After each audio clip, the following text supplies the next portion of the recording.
Alright guys, so today we're going to continue in Unit 6, Part 2. We're going to factor trinomials like we did last time, but now a does not equal 1. So we are going to work on the content in assignment 8. So here's our first example, 3x squared minus 4x minus 7. And the ones that we did previously, x squared was always the beginning of our polynomial. So we didn't have this number out front. It just started with x squared and then minus 4x minus 7, something like that. So we want to talk about what the difference is when you have we call this a lead coefficient, or a number in front of the equation. So here a is equal to 3, and that's the first thing you want to do when you start to factor, is to analyze what type of factoring you need to be doing. And if this is a trinomial but a doesn't equal 1, then you want to use a different method than what we did previously. My favorite method to do this is called slide and divide. There are other ways to factor this type of polynomial, but I think that slide and divide is probably the easiest one to learn, and it's applicable in multiple situations. So anytime you see a polynomial where a does not equal 1, first see if you can take out a greatest common factor, and then if we can't, which 3, -4, and -7 don't have a greatest common factor, we are going to solve this by sliding and dividing. So the first step, which is the slide, is to take a, and we're going to slide it down to c. And when you slide, you are multiplying. So 3 times -7 would give me -21, and now the problem that I want to work with is x squared minus 4x and minus 21, or minus 3 times -7. Well, now we got rid of the a that doesn't equal 1, so we can factor this just like we did in the previous section.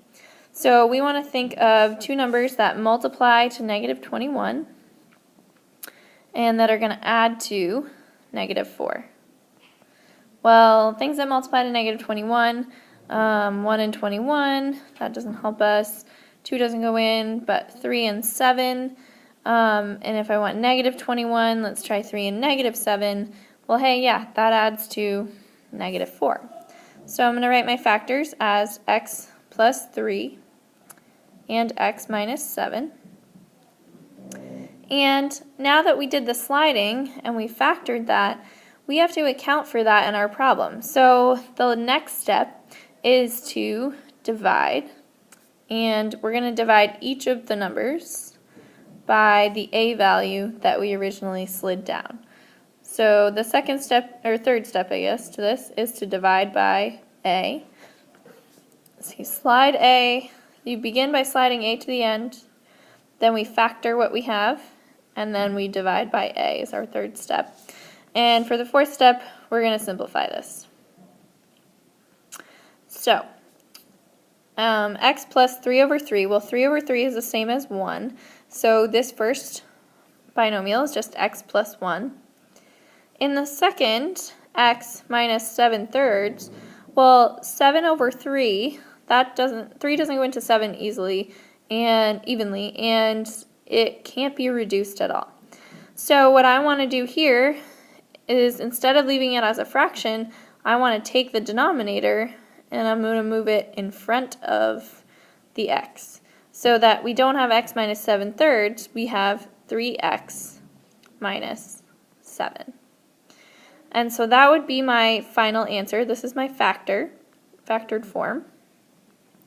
And if you're ever unsure, remember you can always FOIL this back together to make sure that we get what we started with. So x plus 1 times 3x plus 7 would be your two factors there. Alright, so let's just look at one more example here. 2p squared plus 2p minus 4. So I know that this one has a that doesn't equal 1, so we can use slide and divide. But one of the other things that I would always tell you to do is you want to look for a GCF, or a greatest common factor, first. A a lot of times factoring becomes much easier if you can take out a greatest common factor. So when I look across this polynomial, we have 2, 2, and negative 4. So I know that I can factor out a 2 from each of these components, and that leaves me with p squared plus p minus 2. So the 2 is just going to hang out front and sort of be along for the ride, and then we only have to factor what's in the parentheses.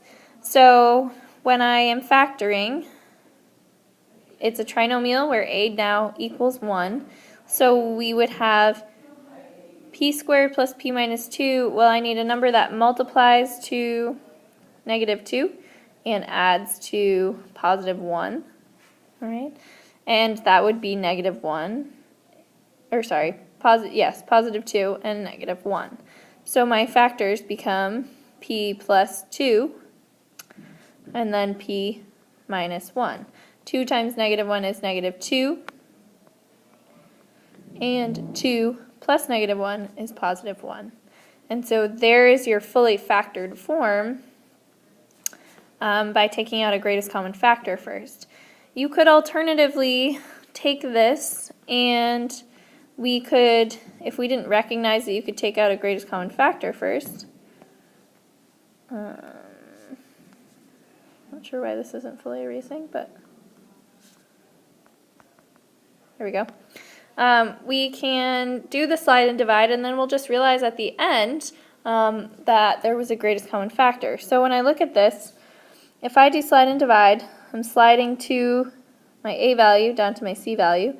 So I get p squared plus 2p minus 8. So I need two things that multiply to negative 8 and add to positive 2. Well, those two numbers are going to be 4 and 2, and we're going to want to make the 2 negative so that we get a positive 2 in the middle. So p plus 4, p minus 2. Those are your factors. Now we did the sliding up here, so down here we need to do the dividing. So we're going to divide both of these by the a value, 2. So really important here, both of these numbers, 4 and 2, are divisible by 2. So if they can both be reduced, if they can both divide evenly, that means that there was a greatest common factor.